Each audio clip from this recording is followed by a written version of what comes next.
Today on the YY family, you know how frogs live in the water and on land?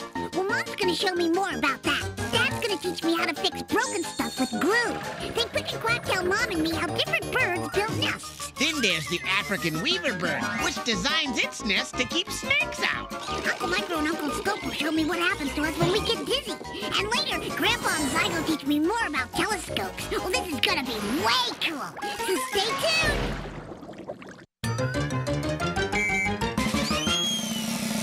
Come along with me and meet the smartest family in all the town.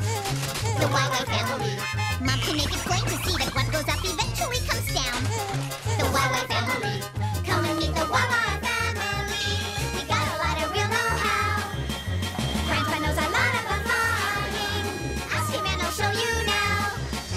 Why do airplanes fly? When I land, I'll tell you why. Meanwhile, there's a dragon making some kind of a potion in a vat. The YY family.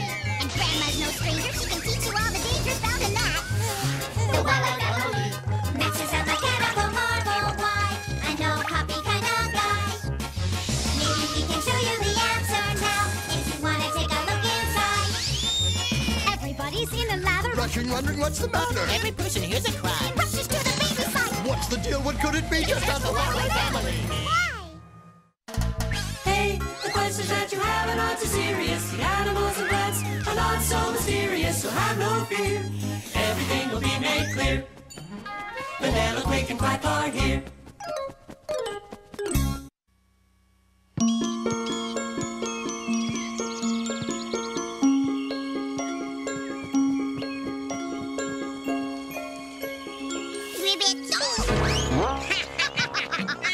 You should see your face, Victor. Imagine getting scared by a harmless little frog. What's going on, Victor? Quick and Quack just got scared by the frog's daddy. Frog's daddy? Oh, you mean the toad. Frog's daddy. That's What's a so good one. funny? I couldn't beat this frog's daddy. That's right. Frogs and toads are two different species. We're kind of related. We both belong to the amphibian family. And we both started out as tadpoles. Amphibians? Tadpoles? Vanilla, that's your cue. With a little help from our new friends, we can get a nice close look at tadpoles.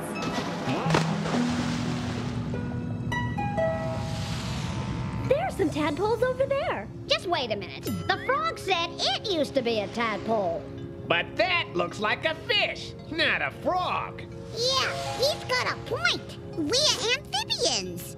That name means double life. As tadpoles, we live in water. As grown-ups, we live on the land.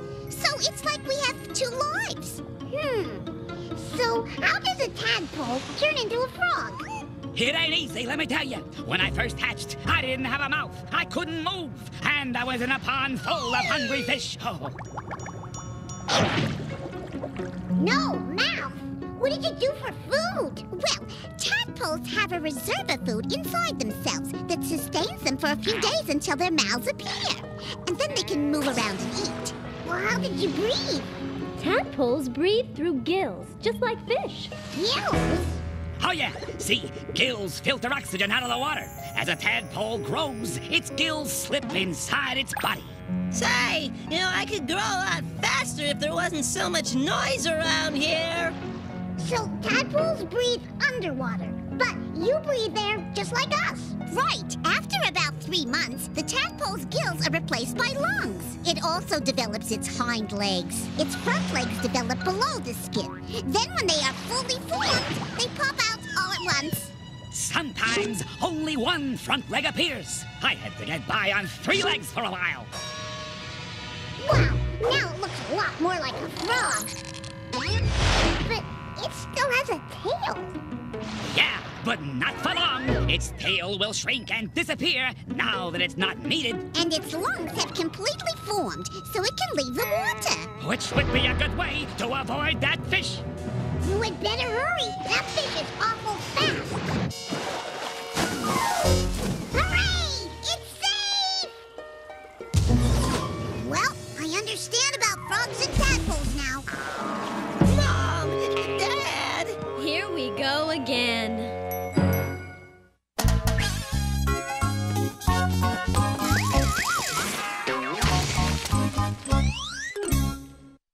How does it do this? How does it do that? Max is the one with the electronic knack. Machines are his thing, so don't go berserk.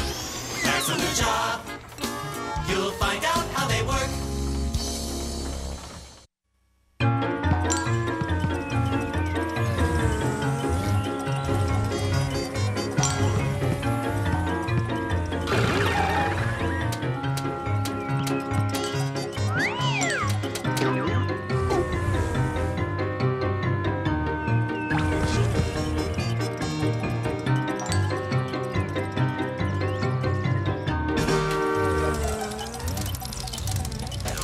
Hey, Dad, what you doing?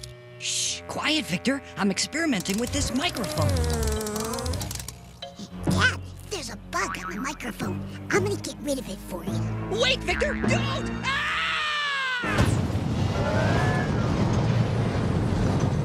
Oops.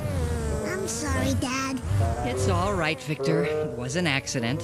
At least nothing got broken. That's what you think. Oh, boy. Well, don't worry, everybody. I've got plenty of glue. We'll have everything fixed up in a jiffy. Sure, we'll have everything fixed up in a jiffy. With glue. Say, Dad, how does glue work? Well, before I can explain how glue works, you have to understand molecules. Okay, lay it on me. A molecule is the tiniest possible piece of matter. Take a look. These are molecules that make up this piece of china. And what are these? Those are the molecules of the liquid in the glue. That's called a solvent. The solvent keeps the glue in a liquid form so that the glue's molecules can slip inside the microscopic holes in the china. The glue molecules cling to the china molecules. Then when the solvent evaporates, the glue molecules pull together to form a very strong bond. Now this particular glue is designed to stick best to china. It wouldn't work nearly as well on metal. But there are all sorts of different glues for different uses. For example, Grandpa's using a glue designed to hold airplane parts together. Glue sure sounds handy. But what did people do before they had glue? Well, people have been using glue for thousands of years. And you can even find glue in nature. Come on, I'll show you. Hello, dear. How's the repair job coming along? Great, Mom. Yeah, we're just waiting for the glue to dry. So it seemed like a good time to show Victor how nature uses glue. Good idea. Look, Victor. This plant uses bright colors to attract insects. Then it traps them with a sticky substance on its leaves. Why does it do that? It's a carnivorous plant. That means it eats the insects. Oh, sure. Now you tell me.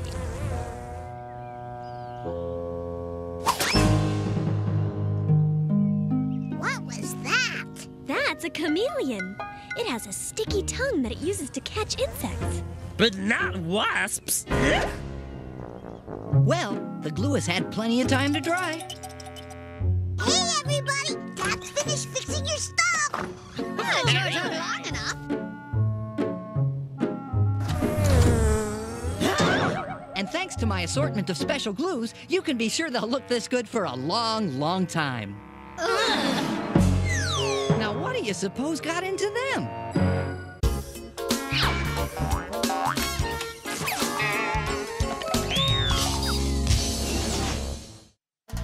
Hey, the questions that you have are not too serious. The animals and plants are not so mysterious, so have no fear. Everything will be made clear. Vanilla, Quake, and Quack are here. Hey, Quick! Hey, Quack! Look! I built a new nest for you guys! Oh, yes. Oh, you know what, Victor? That is a fine nest. You know, I don't think I've ever seen a better nest built by a human being. What Quick is trying to say is, well, What they're trying to say, Victor, is that you did a great job, but nobody can build a nest as well as a bird. I can see that.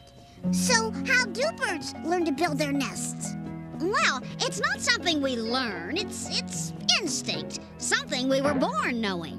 Now my associate, Mr. Quack, will demonstrate the basic principles of nest building.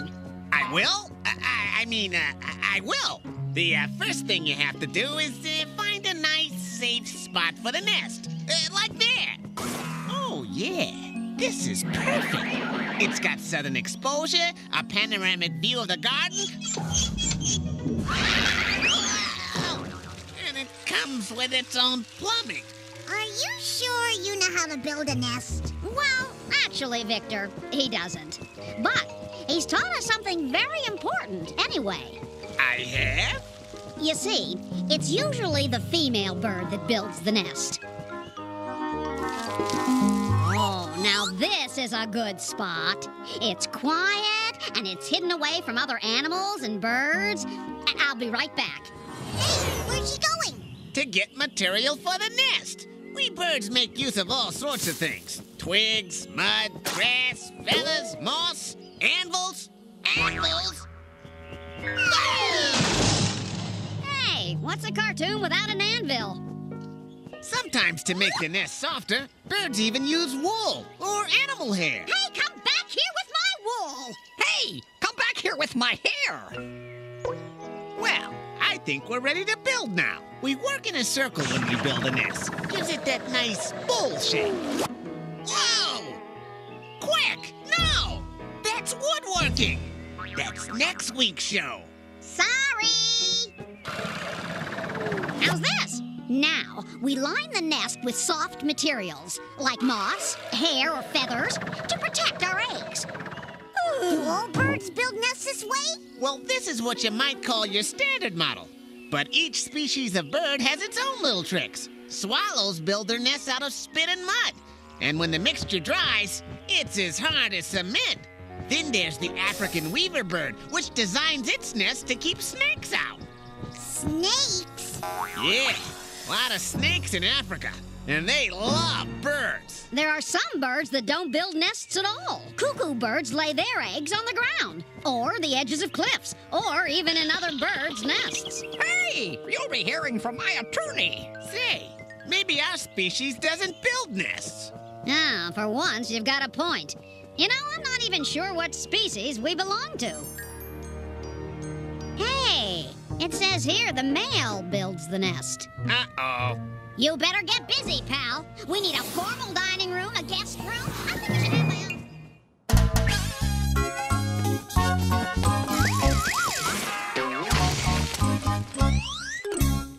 You have seen nothing like this. With these two guys you can't miss. You wonder what's inside you. These are just the guys to guide you. Come on, let's go. Let's go, let's go. These guys are in the know. Micro and Scopo.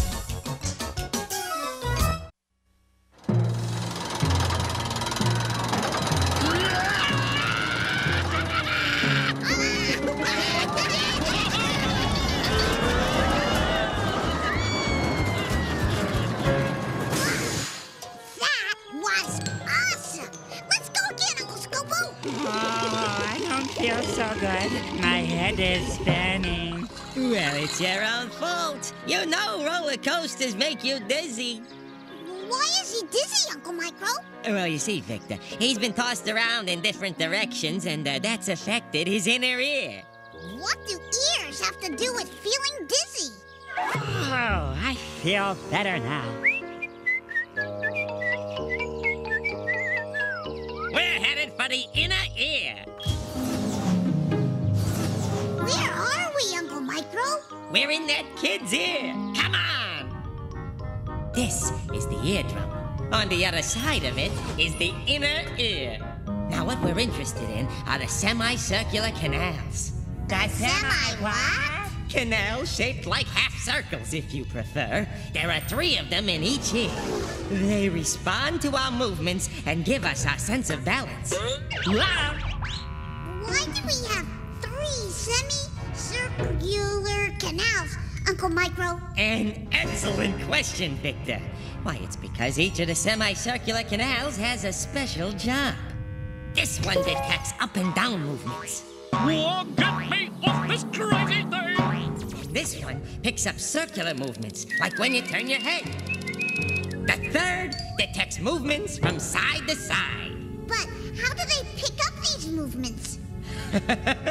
I thought you might ask that.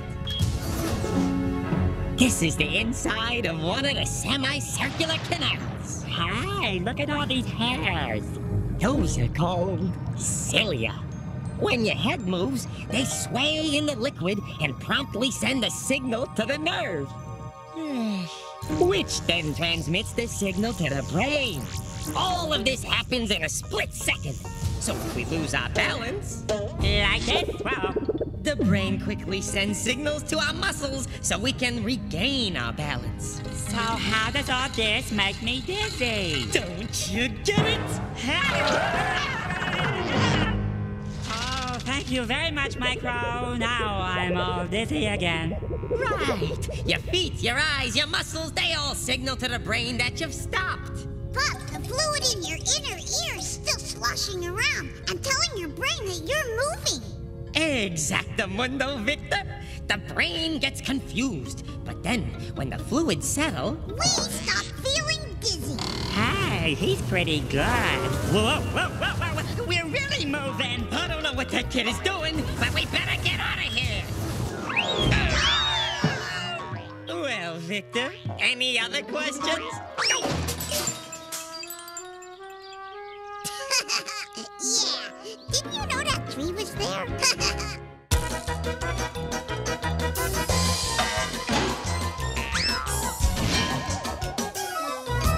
Who has all the answers about the sun and moon and stars? That would be Zygo and Magic. Who can tell us all about the atmosphere and Mars? That would be Zygo and Magic. Pick a spot in outer space, they've been all around the place. Zygo and Magic, here they come.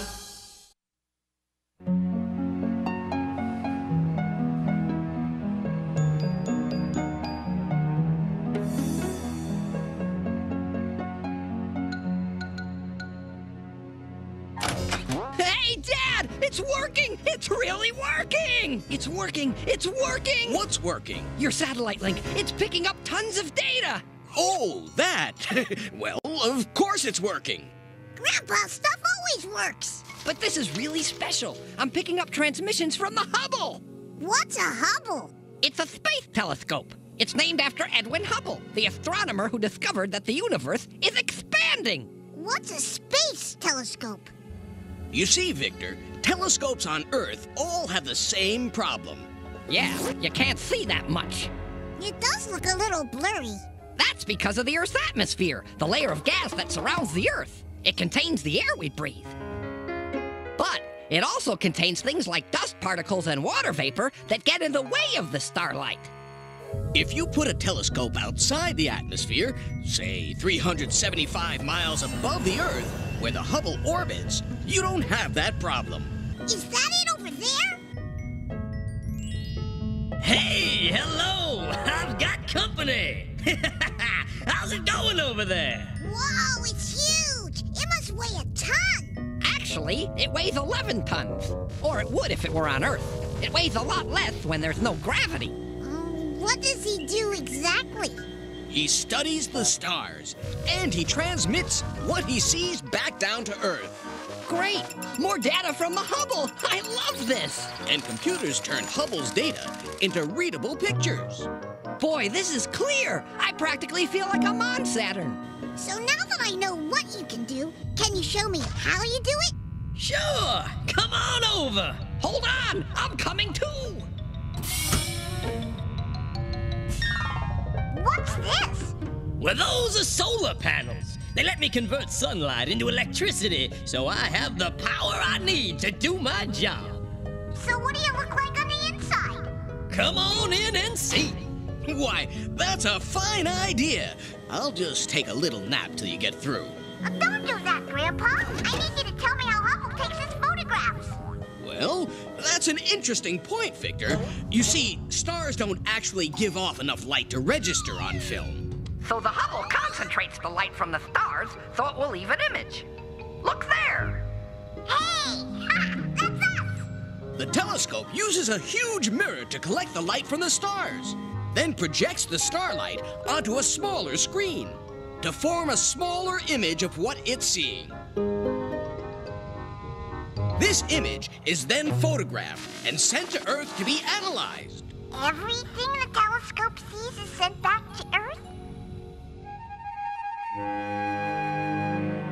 I can't believe it! The Hubble has detected signs of life in outer space! Oh, I should have known. Hubble!